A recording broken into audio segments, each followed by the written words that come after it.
On behalf of the City of Glencoe, GC Video News started investigating on what needed to be done for the city to go wet. Due to losing businesses, large events at the fairgrounds, and not having the ability to issue any license for alcoholic beverages to existing businesses. When the city started looking into this, they were told they needed to hold a special election.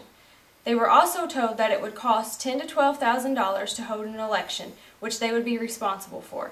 But if the city would wait until 2014, the wet-dry vote could be put on the ballot during the general election. The problem with this is no vote on alcohol can be held within 30 days of a general election or 30 days after.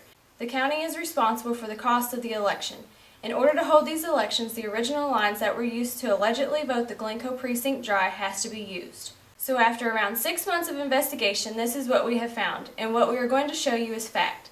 Everything we have is documented in Frankfort and in the county archives. We would like to thank everyone who helped with this and the exceptional record keeping that has been put together at the county clerk's office from the old records that were taken from the basement in the old courthouse. In order to give you the information we are going to need to give you a little history lesson of Gaunton County to bring you up to speed. Let's start at the state level. In 1938, the state legislation voted to pass what they called the local option law, which gives a voting precinct in a wet county the ability to vote itself wet or dry. In 1939, there were 9 voting precincts in Gaunton County. 1 in Hawkins, 2 in Warsaw, 1 in Sparta, 1 in Etheridge, 3 in Napoleon, and 1 in Glencoe. The Glencoe voting precinct on the 6th day of August 1939 held a special election to adopt the local option law, with 220 voting yes and 123 voting no. This is when they claimed Glencoe went dry. But here's the problem. They never held a wet-dry vote. They only voted to adopt the local option law that was put in place by the state in 1938. Here are the original documents.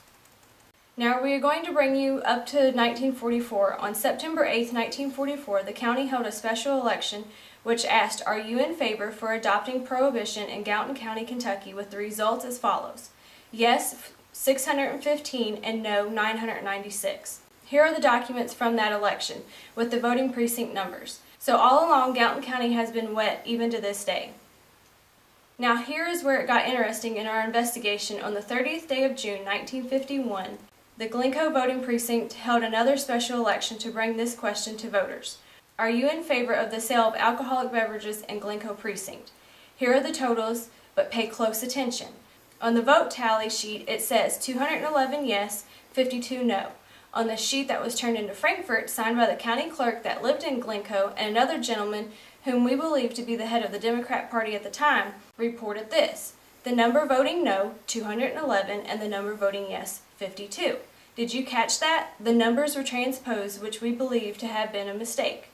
So technically, Glencoe is still wet, but people were told it went dry.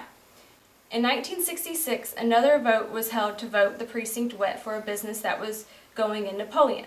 It was defeated 74 to 173, according to the numbers.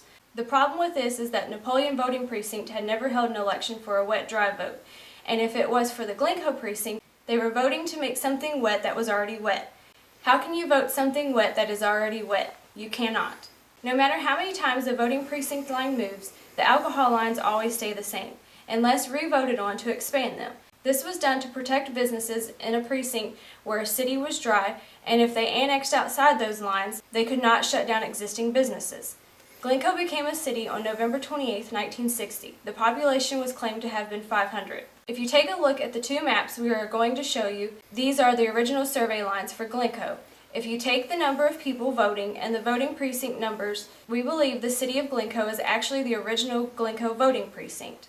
Once again, thanks to exceptional record keeping by the PVA office for us to be able to put this together. In conclusion, here is what GC Video News believes to be fact from the documents obtained from the county offices and the emails from the state archives office and other state agencies where they have no records of these precincts. The business at the end of Highway 562 that was never completed, the Napoleon Grocery Store, Cowboys Food Store, the Gaunton County Fairgrounds, Exit 62 Truck Stop, and the Glencoe General Store have wrongfully been denied package sales licenses through the years because of a mistake made when reporting vote totals from an election. If anything could possibly be dry, it would be the Glencoe General Store because it sets in what is believed to be the original voting lines for the wet-dry vote. According to the documents, it has never been voted dry, only reported as being voted dry. I asked several people what they thought about this. Everyone agrees it needs to be determined by a judge. what is wet and what is dry. One person feels they will need to start giving the businesses their licenses, and others believe since we were always told this was true and never questioned it in 60 years, it could stay the same. Voting is a fundamental right of the people, no matter if what we want is what the voters want. Do we make mistakes to change things in our favor? When my vote is cast, I believe it counts as every other person's who has voted, no matter where I stand, for or against this issue.